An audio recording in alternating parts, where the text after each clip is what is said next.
साथियों,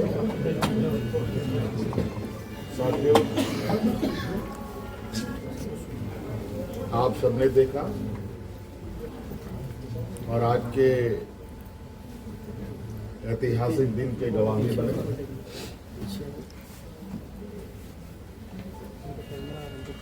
आज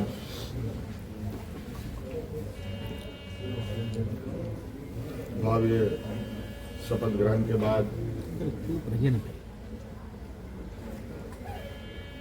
नई सरकार गठन के मार्ग प्रशस्त हुए हैं। उसके पश्चात आज हम लोग प्रोजेक्ट भवन में आए हैं और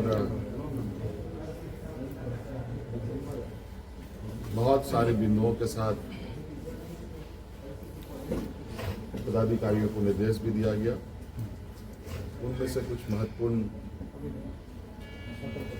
बिंदु हमारे सामने थी, जिसका हम लोगों ने निष्पादन किया।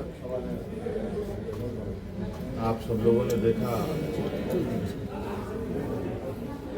और आप सब लोगों को मालूम है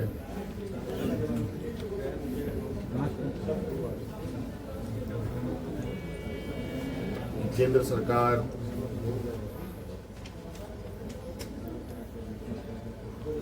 देश की रक्षा हेतु अग्निवीर जैसी कार्यक्रम को चला रही है।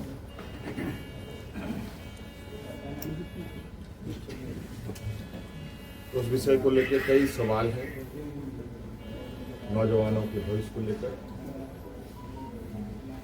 और आपको मैं बताना चाहूंगा कि राज्य सरकार ने,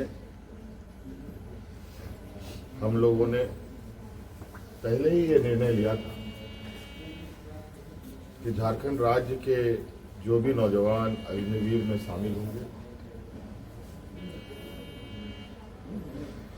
और किसी घटना में अगर उनकी मृत्यु होती है तो उनके पूरे परिवारों के साथ, परिवारजनों के साथ राज्य सरकार खड़ी रहेगी और राज्य पुलिस कर्मियों को जो राज्य की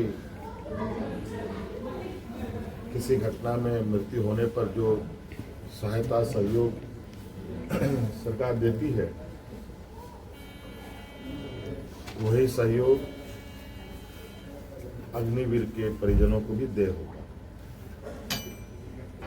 आपको मालूम है कि अभी कुछ दिन पहले ही असम के सीमावर्ती क्षेत्र में उग्रवादी घटना में 21 या 22 तारीख का दिन है, जहां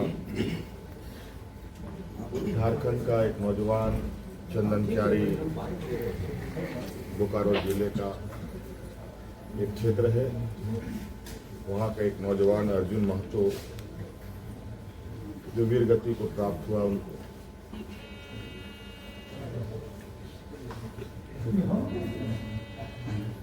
और आज हमने उनके परिजनों को बुलाया। उनके भाई को हम लोगों ने एक नियुक्ति पत्र दिया और 10 लाख रुपए अनुदान भी उन्हें उपलब्ध कराया गया और उनके भाई बलराम महतो बोकारो समाहरणालय में चतुर्थ वर्ग के पद पर उनको नियुक्त भी किया गया।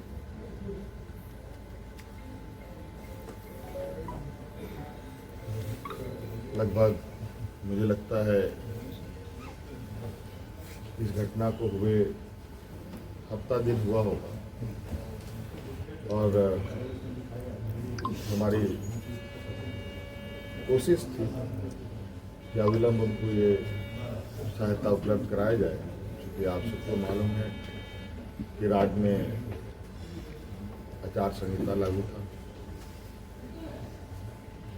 सरकार गठन की प्रक्रिया चल रही थी और सरकार गठन होने के पहला कदम हम लोगों ने उस पीड़ित परिवार के साथ खड़ा होने का अपना संकल्प पूरा किया। इसके अलावा आज सभी विधायकों को 81 विधानसभा में जो चुने गए सदस्यों को शपथ ग्रहण हेतु प्रोटेम स्पीकर के रूप में प्रोफेसर स्टीफन मरांडी जी को चुना गया और ये भी निर्णय लिया गया कि आगामी 9 से 12 तारीख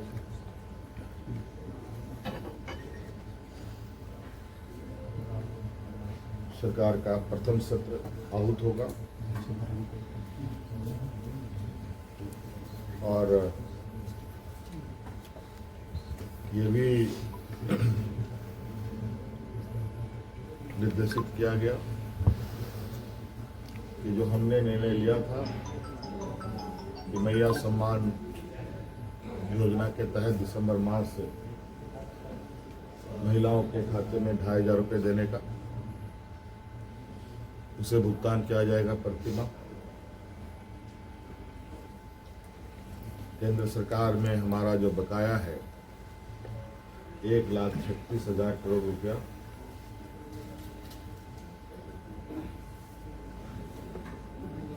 जो केंद्रीय सरकारी उपक्रमों पर है, उसकी वसूली के लिए कानूनी कार्रवाई प्रारंभ की जाएगी।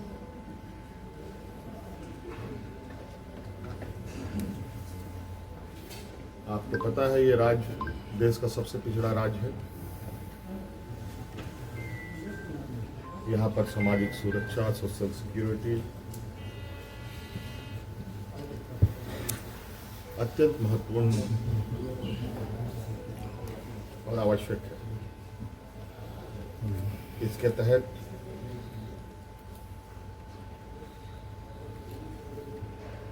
राज्य के गरीब गुरबा लोगों को उनकी आर्थिक स्वावलंबी कैसे बने और इसको लेकर सरकार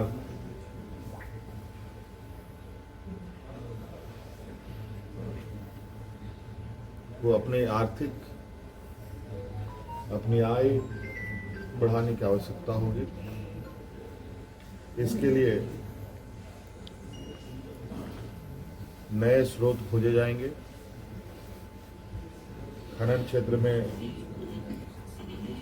लागू या चल रहे पुराने करों की समीक्षा होगी और उसमें वृद्धि एवं न्यायिक मामलों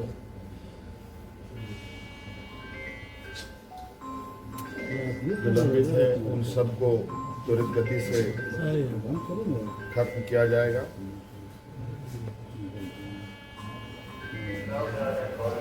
खनन क्षेत्र में कितने अधिक दरें बढ़ाई जा सकती है, इस पर सरकार आगे बढ़ेगी। आप सबको मालूम है कि हम लोगों ने उत्पाद सिपाही में भर्ती की प्रक्रिया पूरी कर ली है, लेकिन इस प्रक्रिया के तहत बड़े पैमाने पर नौजवानों की जाने गई हैं,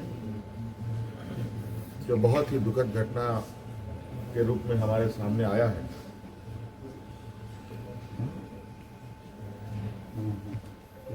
क्योंकि भविष्य में भी बड़े पैमाने पर पुलिस की बहाली होनी है,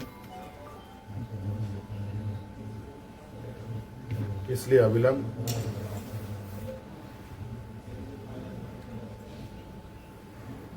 पीछे हुए नियुक्ति में जो घटना घटी है उसकी समीक्षा की जाएगी।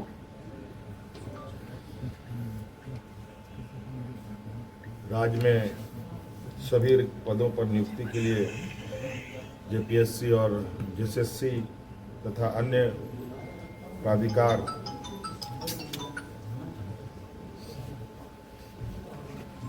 एक जनवरी 2025 के पूर्व परीक्षा कैलेंडर प्रकाशित किया जाएगा और जो लंबित रिजल्ट्स हैं उनको प्रकाशित किया जाएगा। साथ साथ में ये भी निर्णय लिया गया, असम में जो वहाँ के चाय बागान में बरसों बरस से यहाँ के मूल वासियों को ले जाया जा करके जो वहाँ बसे हैं, जो विशेषकर जनजातीय समूह जो झारखंड मूल के हैं, उनकी दशा एवं उनके भविष्य में दिए जाने वाले सुविधा का अध्ययन के लिए सर्वदलीय प्रतिनिधि मंडल एवं पदाधिकारियों का दल असम जाकर जमीनी स्तर पर अध्ययन करेगी और सरकार को प्रतिवेदन सौंपेगी। ये कुछ महत्वपूर्ण बिंदु आपके हम समक्ष हमने रखा है। बाकी चीज़ें और भी है जो हम समय समय पर आप सब लोगों के समक्ष अवगत कराने का काम करें। ये फ्लोर टेस्ट जो है